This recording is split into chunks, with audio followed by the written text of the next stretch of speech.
हम सभी जानते हैं, सभी का कहना है कि बिना बीसीसीएल के धनबाद अधूरा है। मैं तो चाहूँगा सबके मदद से चलते रहे और इस कोड़ का आमूल चूल जड़ से विनाश हो। जनप्रतिनिधियों के मदद से, अपने रैयतों, अपने जितने भी कर्मचारी हैं और ख़ास करके हमारे सुरक्षा कर्मी जो देश के होशियार बहादुर हैं, सीआईएसएफ की मदद से हम लोगों ने अपना कार्य शुरू कर दिया। जहाँ भी देखिए नक्सल जैसी समस्या का भी अंत हुआ है, उसके तुलना में कम ही है। हमारा बीसीसीएल सुचारू रूप से चले और समाज में बीसीसीएल की एक अलग छाप बने। जो बीसीसीएल को अगर किसी रूप से नुकसान पहुंचा रहे हैं या राष्ट्र की संपत्ति का दोहन गलत तरीके से कर रहे हैं। देख रहे हैं न्यूज़ 11 भारत और मैं हूं धनबाद से अरुण बर्नवाल। हम आज बात कर रहे हैं इस कोलफील्ड के, इस कोयलांचल के लाइफलाइन बीसीसीएल की, और इस पर पूरी चर्चा के लिए कोई पिछले दिनों जिस तरह केंद्र सरकार ने यहाँ पे जो अवैध धंधे फल फूल रहे थे उसके खिलाफ जो सख्त निगाहें की है और टेढ़ी आंखें की हैं, उसके बाद बहुत कुछ इस माहौल में बदल गया है। तो हम बात करेंगे सीधे कंपनी के मुखिया सीएमडी मनोज कुमार अग्रवाल जी से। सर, सबसे पहले तो न्यूज़ 11 से बात करने के लिए आपका बहुत बहुत धन्यवाद। नमस्कार, आपको भी बहुत बहुत धन्यवाद। सर, वही सीन है, चूँकि इस कोलफील्ड में, कोयलांचल में पिछले 5-6 सालों में जिस तरह का माहौल हुआ इस कोयले के अवैध कारोबार का, देश की जो संपत्ति हैं वो व्यर्थ छती जा रही थी। मालिक तो बीसीसीएल, लेकिन इससे मुनाफा और इससे लाल हो रहे थे दूसरे लोग। तो अब जब जाके केंद्र सरकार ने अपनी निगाहें टेढ़ी की है, तो सर क्या माहौल बदल रहा है? बीसीसीएल को इससे क्या बेनिफिट? देखिए, ये आप जानते हैं कि बीसीसीएल सबसे पुरानी कंपनी है और 1972 से इसका जब राष्ट्रीयकरण से 1 साल पहले ही इसका निर्माण हुआ। और इतनी पुरानी इंडस्ट्री है तो 50 साल से ऊपर इंडस्ट्री, कोकिंग कोल जिसका कि स्टील के उत्पादन में बहुत ही योगदान रहता है, तो ये बहुमूल्य कोयला है। और मैं तो बता दूं आपको कि 1990 में मैं IIT ISM धनबाद से ही पास करके निकला यहाँ से। तो हम लोग का एक अलग इससे जुड़ाव था बीसीसीएल से, धनबाद से 4 साल हमने पढ़ा और विभिन्न कंपनियों में कार्य करते करते अंतिम दिनों में एक तरह से 1.5 साल नौकरी बची है। मैं 27 जनवरी 2025 से यहाँ हूँ एज ए डायरेक्टर और 1 सितंबर 2025 से सीएमडी के रूप में। तो मैं यहाँ की पूरी विधि व्यवस्था और यहाँ के क्रियाकलापों से, और चूँकि बिहार में ही हम लोग की पढ़ाई लिखाई जन्म और झारखंड में कार्य किया CCL आदि में, तो सब कुछ पता था। और पहले ही दिन ज्वाइन करते के साथ में हमारी ये सारी जानकारियों के तहत हमने जिस ज़मीन ने बीसीसीएल ने, धनबाद ने इतने लोगों को यहाँ से रोजी रोटी दी है, और हम सभी जानते हैं, सभी का कहना है कि बिना बीसीसीएल के धनबाद अधूरा है। तो यहाँ पर जो पुरानी इंडस्ट्री होने के चलते कुछ पुराना इतिहास था, तरह तरह की यहाँ पर दोष भी, अवगुण भी इसमें जुड़ते चले गए, राजनीतिक स्तर पर, सामाजिक स्तर पर, नैतिक स्तर पर। तो उन गुणों को अपनाना है, दोष को शुरू दिन से ही। और सीएमडी बनने के साथ ही मैंने अलग अलग क्षेत्रों में अपने सभी यहाँ के जनप्रतिनिधियों के मदद से, अपने रैयतों, अपने जितने भी कर्मचारी हैं और ख़ास करके हमारे सुरक्षा कर्मी जो देश के होशियार बहादुर हैं, सीआईएसएफ की मदद से हम लोगों ने अपना कार्य शुरू कर दिया। और कार्य शुरू करने के साथ से चूँकि बहुत वर्षों का यह एक कोड़ था, तो इसको दूर करने में समय लगता है। और केंद्र सरकार की आपने बात की, तो शुरू से ही केंद्र सरकार और ख़ास करके हमारे यशस्वी प्रधानमंत्री जी के नेतृत्व में जहाँ भी देखिए नक्सल जैसी समस्या का भी अंत हुआ है, तो ये तो उसके तुलना में उसके तुलना में कम ही है।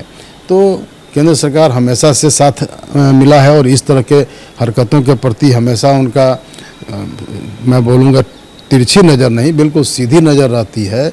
और हमें गर्व है कि हम एक ऐसे देश में और एक ऐसे यशस्वी प्रधानमंत्री के नेतृत्व में कार्य कर रहे हैं जिससे कि हम लोगों को भी अपने धनबाद, अपने बीसीसीएल, अपने कोल इंडिया के लिमिटेड और हमारे मिनिस्ट्री का भी बहुत योगदान है, हमारे चेयरमैन साहब का बहुत इसमें योगदान रहता है। और आगे भी इस तरह की कार्रवाई मैं तो चाहूँगा सबके मदद से चलते रहे और इस कोड़ का आमूल चूल जड़ से विनाश हो। तो सर, इस कोड़ के जड़ में कौन है?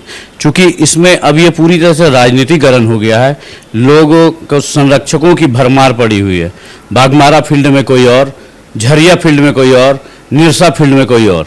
तो इन जो सफ़ेद पोश हैं उन पे कैसे अंकुश लगाएं सर, क्योंकि अब तो मालिक तो बीसीसीएल है लेकिन लाभ तो वो उठा रहे हैं। देखिए, उन सभी जो इस तरह के व्यक्तित्व हैं, उस तरह के सभी पापियों का, उस तरह के सब दुष्टों का, मैं तो 2-3 दिन पहले भी बात हुई थी कि जब तक हम लोग देखते हैं रामायण महाभारत में क्या हुआ, पुराने पुराने रावण कंस आदि सब का संहार हुआ और सबका अंत हुआ।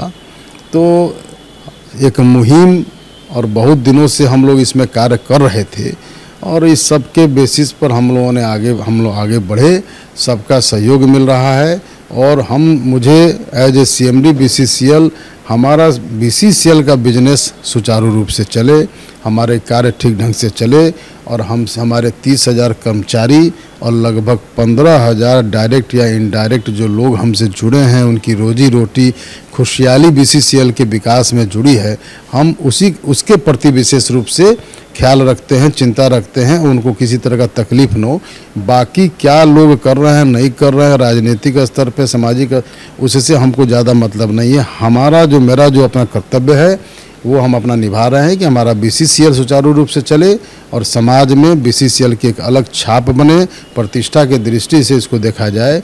और इस तरह के वो सारे तत्व जो BCCL को अगर किसी रूप से नुकसान पहुंचा रहे हैं या राष्ट्र के संपत्ति का दोहन गलत तरीके से कर रहे हैं, तो उन पापियों और दुष्टों का नाश, जिस तरह से रामायण में हम लोग देखा कि रावण का, और उसमें महाभारत में भी अनेक इस तरह का रावणीय प्रकृति के लोगों का नाश हुआ, तो उनका नाश कोई भी आदमी परमपिता परमेश्वर प्रभु से तो ऊपर बड़ा है नहीं और देश के कानून से तो कोई आगे नहीं है। तो उनका अंत होना ही चाहिए और मुझे पूरा विश्वास है कि उनका अंत होगा। लेकिन सर कैसे होगा? जो आपके जो मूल बायर थे यहाँ के, हार्डकोक इंडस्ट्री यहाँ के और दूसरे लोग, उनको अब बाजार में आपके कोयले से सस्ता कोयला जो 2 नंबर स्तर पे जो कर रहे हैं संरक्षक, उनके थ्रू मिल जाता है, क्योंकि उनको साइडिंग में आपका लेकिन लोड कराने अगर कोई कोयला जाए तो 2 से 3 हज़ार रुपये रंगदारी प्रति टन मिलता है, जिसके कारण वो आपके कोयले को नहीं उठा रहे हैं। जबकि आपके पास बढ़िया कोयला है, आप रेट कम करके भी देना चाह रहे हैं लेकिन नहीं हो पा रहा है। तो उन पर कैसे अंकुश होगा सर? वो कैसे छूटेगा लोगों को? उस कोड़ से कैसे लोगों को मुक्ति मिलेगी जो जेन्युइन बायर हैं, जेन्युइन कंज्यूमर हैं?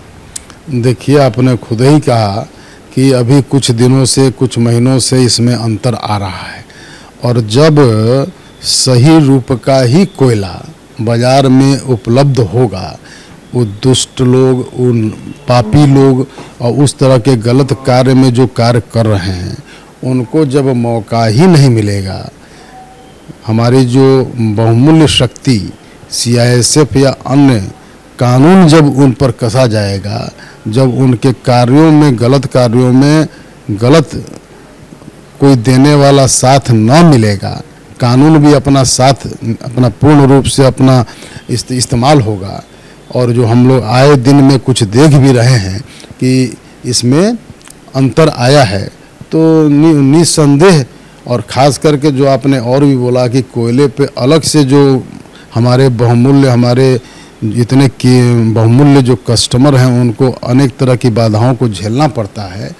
तो कोयला भी शुद्ध बाजार में BCCL के द्वारा उत्पादित उपलब्ध होगा, कोई और कोयला नहीं उपलब्ध होगा, तो निस्संदेह हमारे कोयले का वैल्यू भी बढ़ेगा, कोयले का खरीदी बढ़ेगी, कोयले में प्रीमियम भी मिलेगा और हमारे जो ग्राहक हैं उन पर कुछ अन्य बदमाशी या रंगदारी द्वारा कोई टैक्स नहीं, पैसा नहीं लिया जाएगा, तो उनको भी यह कोयला अच्छा मिलेगा, शुद्ध मिलेगा, सस्ता मिलेगा।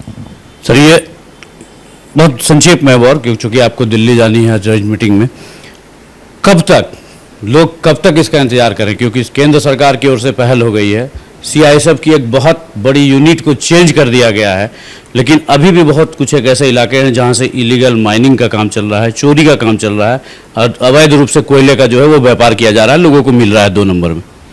देखिए, समाज में BCCL में धनबाद का यह कोड अनेक वर्षों से आपने देखा होगा कि यह चलता आ रहा है और आप स्वयं बोल रहे हैं कि 15 दिन, महीना भर में इसमें अंतर आया है, तो हमें सही समय का इंतज़ार करना चाहिए।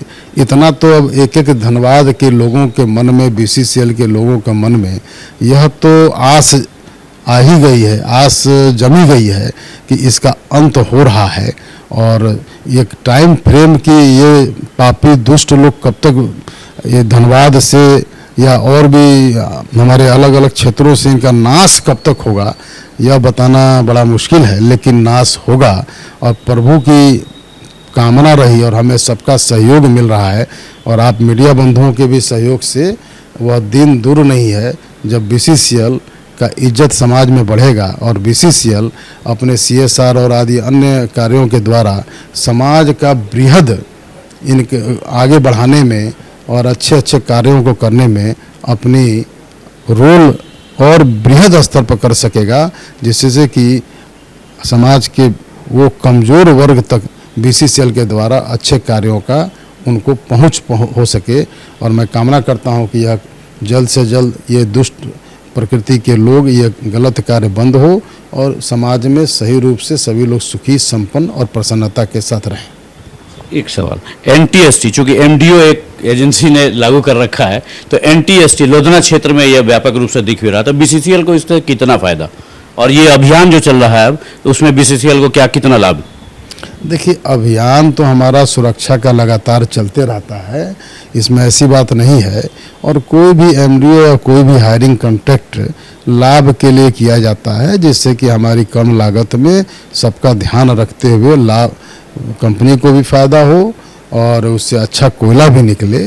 तो एक पर्टिकुलर कॉन्ट्रैक्ट की बात नहीं है। और हम आगे आने वाले दिनों में अपने सभी कॉन्ट्रैक्ट का भी मुआयना करेंगे, रिवाइज करेंगे, एनालिसिस करेंगे, और अगर मतलब कि दूरगामी स्तर पर उसका लाभ अगर BCCL को नहीं दिखाई देगा तो हम उसको उचित कदम उस पर रिव्यू करेंगे। अगर बंद करने का भी अगर स्थिति आई तो बंद करने से भी पीछे नहीं हटेंगे। ये BCCL के CMD मनोज कुमार अग्रवाल, और इनका सीधा सीधा स्पष्ट एक ही मानना है कि जिस तरह रामायण में रावण का वध हुआ था, इस कोलफील्ड के भी जो रावण रूपी जो अवैध कारोबारी है, जो संरक्षक हैं, उनका भी अंत होगा। और ना सिर्फ BCCL बल्कि इस पूरे कोयलांचल के भविष्य जो है वो स्वर्णिम होगा।